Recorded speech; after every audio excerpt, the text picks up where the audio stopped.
My only fear is that with global warming, you can't win global warming and get a leg up over China or Russia, but you can win AI and get a leg up and be better. And I think that one thing that people aren't talking about enough for sure is that AI is going to be an adversarial system, meaning bad guys are going to have AI and they're going to try to do things to hurt me with that AI. And then others are going to build AI that is protective and try to stop the bad guys. And so you will have, just like with normal hacking, you'll have an ever escalating arms race of AI. And so even if only with the best of intentions, we will end up getting to AI superintelligence because we're trying to stop somebody from doing a bad thing. And It's this is, yeah. go ahead. I was gonna say that's a really good point, and I've given a lot of thought to that because look, we don't trust the Chinese at all. They don't trust us. They've invested billions and tens of billions of dollars into next generation nuclear, wind, solar, electric vehicles, and the supply chains for all of that. Now, there are a lot of people around the country that are not particularly focused on climate, but they're focused on China, and they're saying, hey, we cannot let those guys become the energy superpower post carbon. We've got to invest in it so that we're going to be the energy Mm. superpower. But the good thing about that is, hey, that's virtuous competition. Like if we end up investing more so that we're the dominant superpower, that just means cheaper post carbon energy faster for everybody. But in the AI space, it is absolutely unclear that there is a virtuous cycle of competition if we are not working together. The proliferation risk is much, much greater. I couldn't agree with you more on that point.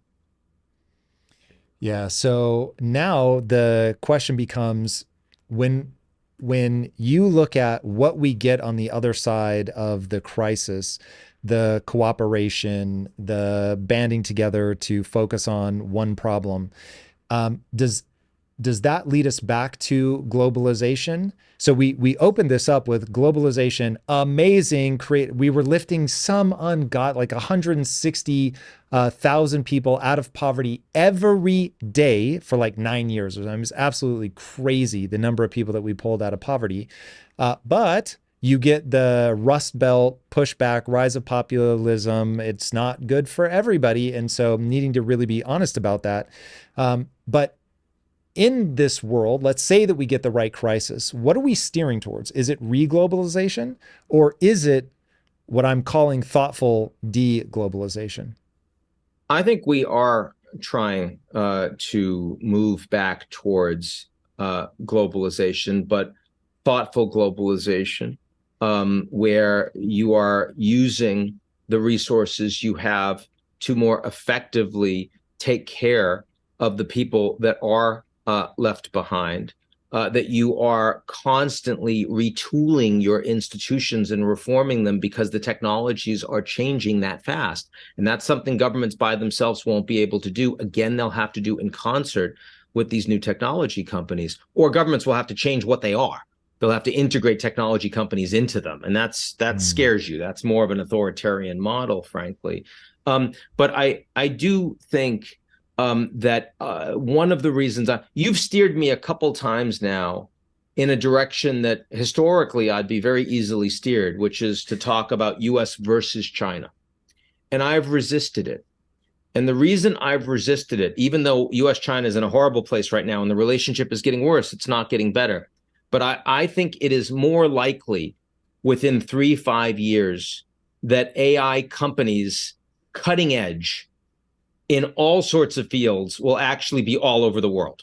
I think this is going to be a proliferating technology for good and for bad. So I'm more concerned about individuals, rogue states, terrorist organizations doing crazy things, as opposed to the US versus China that ultimately want stability in the system, Mm. right? But I'm also hopeful that it's not going to be a small number of dominant companies in the United States and China that control all of the next generation AI. Actually, if you're at a position where you can run a near cutting edge AI on your own laptop or on your smartphone, and millions of people have access to that intelligence and they can do things with it, I don't think that a small number of mega tech corporations are going to control it. I mean, they may have platforms that they'll be able to charge taxes on, basically tariffs on, but I think so much of both the value, the upside, and the danger will be distributed all over the world.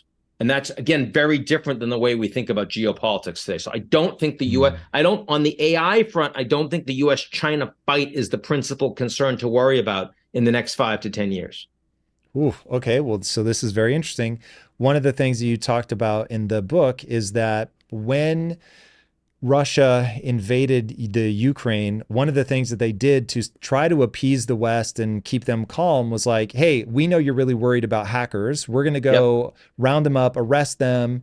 And what happens to the ability to use political means to get these bad actors in line if they are proliferated everywhere and we have varying degrees of ability to influence? Yeah, it's one of the reasons why I think you don't have an Interpol model or an IAEA model. It's why I think it's going to have to be much more inclusive with the technology companies. I keep coming back to this. I don't think that the US government by itself or the Russian government would be able to make that kind of a promise as easily. Russians are a little bit different here, right? If you're a authoritarian state and you have real control of the information space, maybe the vast majority of people working on hacking are under your authority, maybe. But if AI really becomes as explosive and as decentralized as I believe it will, then the governments by themselves and are going to have a hard time even maintaining control of the AI space. So I'm not sure the Chinese model on this is going to work. I mean, in 5 and 10 years' time. Remember, they gave up on the Great Chinese Firewall. And instead, because it was too porous, and instead what they did was they used the surveillance mechanisms, and they had a whole bunch of people that were online that were basically nudging Chinese citizens towards better behavior and towards certain things that they should say and against certain things they didn't say. And that turned out to be more effective. AI, I think, is going to become, if it becomes a much more decentralized space, it's going to be much, much harder for an authoritarian state to do that. But certainly it'll be impossible for a democratic state to do it. Now, the question you haven't asked me is, does that mean that democracy is sustainable? I mean, That if the was going to US be my government next question. feels immediate national security threat from all these tech companies and they can't regulate it, might the Americans start finding the Chinese model on AI much more attractive? I don't think so. And I don't think so because Why? I think our system is so entrenched, it's so slow moving, it's so receptive to money. The companies are so wealthy, they have the ability to capture the regulatory environment. Like, again, I mean, never say never. It can happen here. If things are incredibly dangerous, yes, I mean, you can take desperate measures, but short of the worst scenarios, I think that the United States is closer to kleptocracy than it is to authoritarian regime. If there's a way that the Back. Americans are going to move away from democracy, it's probably not a Chinese model, right? Well, that's horrifying. My hope, it's funny, my brain tried to fill in what you were going to say, and your answer is probably more true than what I was hoping you were going to say. But what I was hoping you were going to say was that we have such a strong shared narrative around freedom that we wouldn't make those. He laughs, ladies and gentlemen. He laughs. Yeah, Oh man. my God, that used to be true when my dad was alive, and Yeah. after World War II, I just don't see it anymore. I mean, not unless everyone's lying to the pollsters all the time. It just doesn't feel that way. Yeah. I don't Prior to think we COVID. agree in the United States what our country stands for. I don't think we do. I don't think we know what our country stands for. There's such incredible cynicism among young people that they're just being lied to, that it's performative from their governments, from their corporations, from everybody, from the media.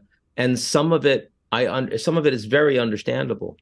It's painful, but like our economy is doing so well. Our technology is doing so well. We have the reserve currency. It's not being threatened. We are in a great geography. It's very safe. It's very stable. There are so many things that are great. I saw that Jamie Dimon, a few minutes that everyone was talking about standing up for America, but he didn't talk about our political system. And our political system is deteriorating, and people don't believe in it the way they used to. And they're are no, I've not seen any pushback against that in the last 20 years. It got worse under Obama. It got worse under Trump. It's gotten worse under Biden. It's clearly not just about those people. It's structural. There are a lot of things driving it. That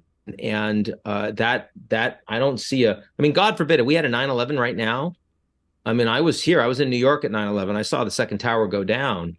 I saw the way that New York City rallied. I saw the way the country rallied. There was 92% approval for Bush a Man, month young people after. will not understand how crazy that is. And I don't think that could happen today. I don't think No, I no don't way. think it could happen even with someone who is as much of a unifier as Biden has been historically, and it certainly couldn't happen under Trump. And that's really sad.